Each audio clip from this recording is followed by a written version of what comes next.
A friend of mine named Marco Sakala reached out to me the other day, and he's been using my rod building jigs that I've been building. He started off with the original one that I offered, and he now uses the newest one that I offer that's on my Shopify store. He reached out to me and said that he'd like to show people how he uses it and some of the tools that he uses, and I jumped at the chance because if you've ever seen any of his work, which I'll show you some examples of here, he does exceptional work. He's a great rod builder. He builds custom fly rods. He does a wonderful job, and I will put a link in the description box below to his website where you can go see some of his work. If you're interested in ordering a rod from him, you can check into that website for the details on how you go about doing that.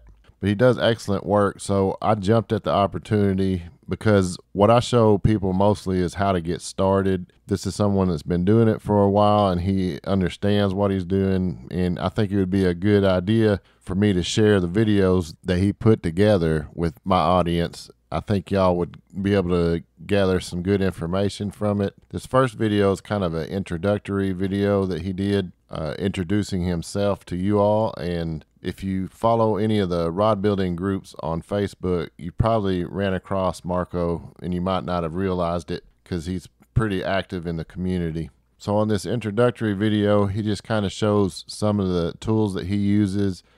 He had a great idea for a little tool tray that sets on the rod building jig, and I actually went and fabricated one myself, printed it up and everything almost immediately after I watched his video. I was inspired by it, so I came up with one, and I might start selling those at some point in the future. Yeah, he's got some really good ideas, uses some interesting tools. This first video will show kind of an introduction to all that, and the second video that I will put out at a later date, he shows how he wraps snake guides on fly rods. There's some decorative technique to it, and it's a good video as well, so I will be sharing that in the future. Sorry for all the rambling. I was just excited to have this opportunity to have Marco on the channel, and without further ado, I'm going to turn it over to Marco, and I hope y'all enjoy this.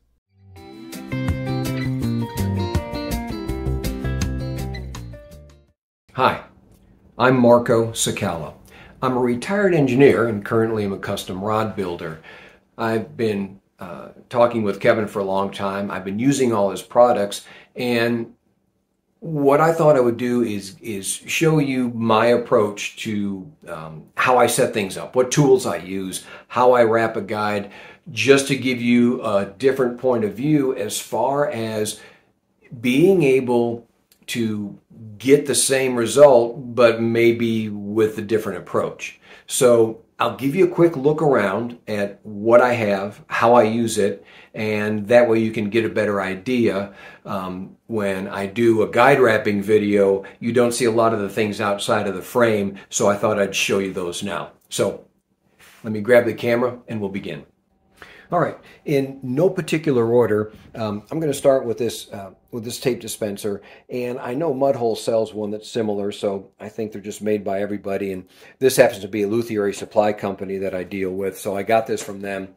Couple thicknesses of tape. I use these for my pull-throughs. I use this narrow tape for my guide distance, the thread distance from the guide foot, and this is a tape that I use to sort of tie down the guide foot that I'm wrapping. And you'll see it's a real thin tape, and it really stretches before it breaks a little bit. And I use that to hold the guide down. You'll see in my guide wrapping video how I make that work.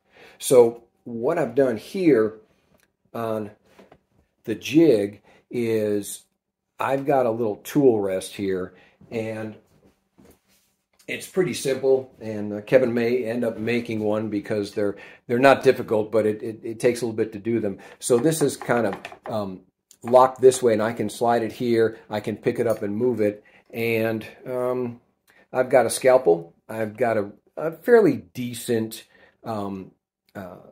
fly tying set of scissors. They're not great, but they're adequate.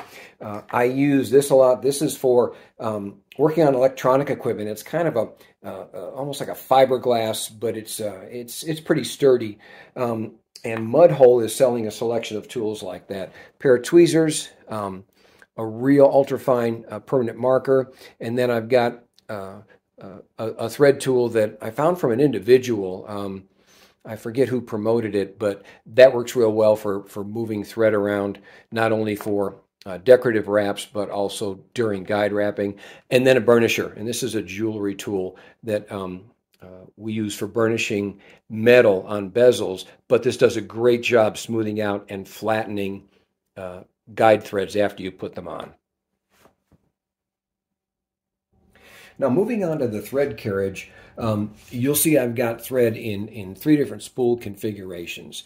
The first one is obviously the thread that comes, hasn't been rewrapped, so this is how it's provided to me.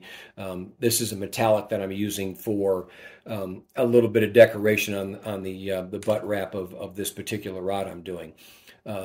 These two are done with bobbins in a bobbin winder. Bobbin winders are cheap and they're very good for the simple fact that they help fill the spool from left to right, because they do kind of wrap like that. I've hand wrapped them before, and it's just a lot easier to use this, plus the tension is consistent, which is a big deal. It's the same bobbins I use for the little thread holders that Kevin sells, that I use for doing fade wraps and also some decorative wraps too. So I could take that out of there, put it in here, and I'd have the same thread. Now, I most exclusively use Madeira thread, which is the embroidery thread that's supposed to be bad, and I've just had great luck with it. I've never had fisheye problems, and it fits in here. If you take this metal washer out and you have this plastic one here, that fits real well into this cup. And it doesn't go too far.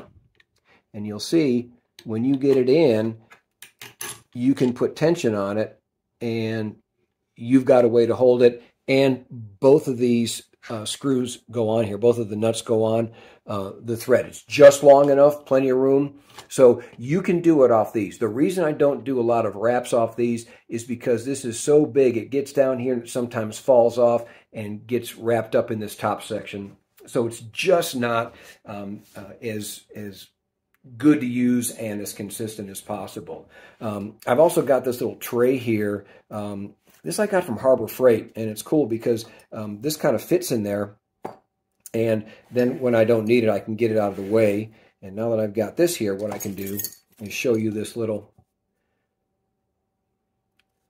tray that I made. So it's real simple, but you know, I think Kevin will have a better idea. Plus, I really think it needs some guards on the end. I put some leather on it because dropping tools on it's kind of noisy, and I do my wrapping in the house, and I just don't like that noise on a consistent basis.